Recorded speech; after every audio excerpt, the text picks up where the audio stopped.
या देवी सर्वभूतेषु लक्ष्मीरूपेण संस्थिता नमस्तस्यै नमस्तस्यै नमस्तस्यै नमो नमः।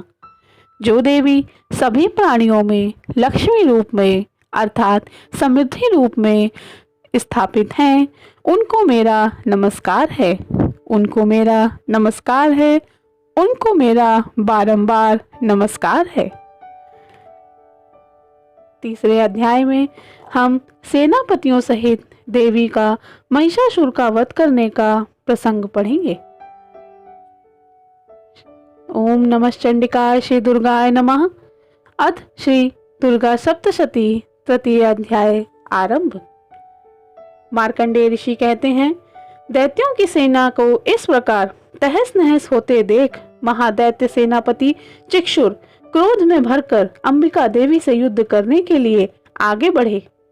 वह असुर रणभूमि में देवी के ऊपर इस प्रकार बाणों की वर्षा करने लगा जैसे बादल मेरुगिरी के शिखर पर पानी की धार बरसा रहा हो। तब देवी ने अपने बाणों से उसके बाण समूह को अनायास ही काटकर उसके घोड़ों और सारथी को भी मार डाला। साथ ही उसके धनुष और अत्यंत ऊंची ध्वजा को भी तत्काल काट गिराया। धनुष कट जाने पर उसके अंगों को अपने बाणों से भेद डाला। धनुष, रथ, घोड़े और सारथी के नष्ट हो जाने पर वह असुर ढाल और तलवार लेकर देवी की ओर दौड़ पड़ा। उसने तीखी धार वाली तलवार से सिंह के मस्तक पर चोट करके देवी की भी बाएं भुजा में बड़े वेग से प्रहार किया। हे राजन, देवी की बाह पर पहुंचते ही वह तलवार टूट गई।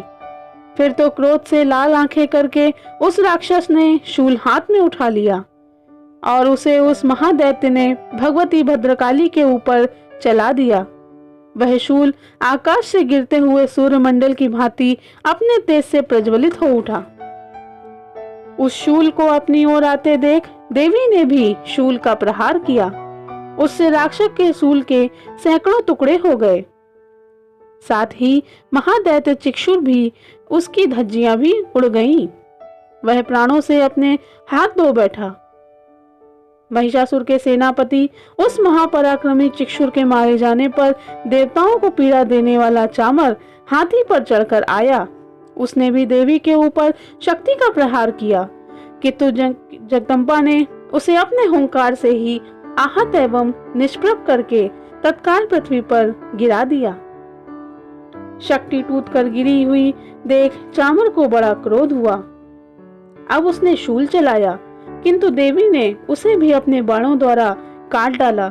इतना ही देवी का सिंह उछलकर हाथी के मस्तक पर चढ़ बैठा और उस दैत्य के साथ खूब जोर लगाकर बाहुयुद्ध करने लगा।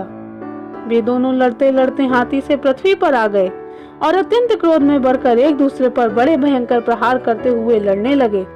तदंतर सिंह बड़े वेग से आकाश की ओर उछला और उधर से गिरते समय उसने पंजों की मार से चामर के सिर धड़ से अलग कर दिया।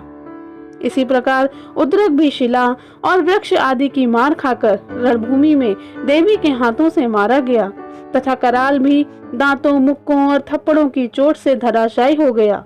क्रोध में भरी हुई देवी ने गदा की चोट से उद्दत का कचूमर निकाल डाला। भिंदीपाल ने वाशकल को तथा बाणों ने ताम्र और अंधक को मौत के घाट उतार दिया। तीन नेत्रों वाली परमेश्वरी ने त्रिशूल से उग्रास्य, उग्रवीर्य और महाहनु नामक दैत्यों को मार डाला। तलवार की चोट से विडाल के मस्तक को धड़ से काट गिराया। दुर्धर और दुर्मुख इन दोनों को भी अपने बाण से यमलोक को भेज दिया। इस प्रकार अपनी सेना का संहार होता देख महिषासुर ने भैंसे का रूप धारण करके देवी के गणों को त्रास देना आरंभ कर दिया। किन्हीं को थूथून से मारकर, किन्हीं के ऊपर खुरों का प्रहार करके, किन्हीं को पूंछ से चोट पहुंचाकर, कुछ को सींगों से विदीर्ण करके, कुछ गणों को वेग से और किन्हीं को सिंहनाद से, कुछ को चक्कर देकर और कितनों को निश्वास वायु के झोंके से धराशायी कर दिया। इस प्रकार गणों की सेना को गिराकर वह असुर महादेवी के सिंह को मारने के लिए झपटा। इससे जगदम्बा को बहुत बड़ा क्रोध हुआ। उधर महापराक्रमी महिषासुर भी क्रोध में बढ़कर धरती को खुरों से खोदने लगा और अपने सींगों से ऊंचे ऊंचे पर्वतों को उठाकर फेंकने लगा और गर्जना करने लगा। उसके वेग से चक्कर देने के कारण पृथ्वी क्षुब्ध होकर फटने लगी। उसकी पूंछ से टक्कर आकर समुद्र सब ओर से धरती को डुबोने लगा। हिलते हुए सींगों के आघात से विदीर्ण होकर बादलों के टुकड़े टुकड़े हो गए।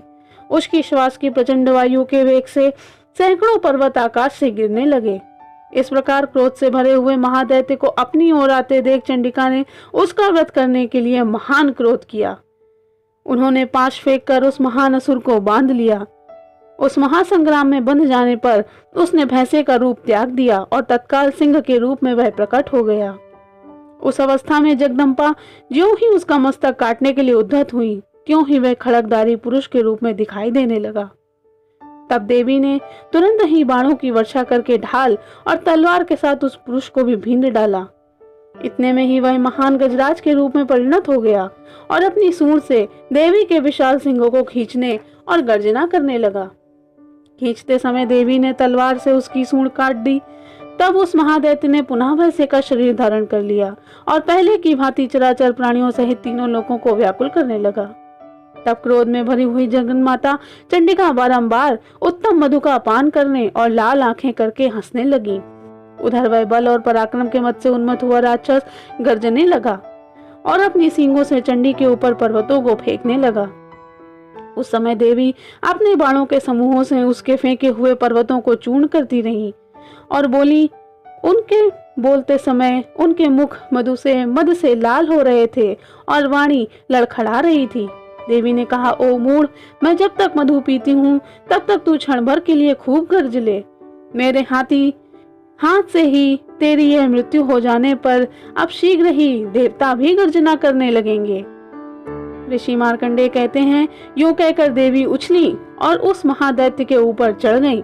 फिर अपने पैर से उसे दबाकर उन्होंने शूल से उसके कंठ में आघात किया।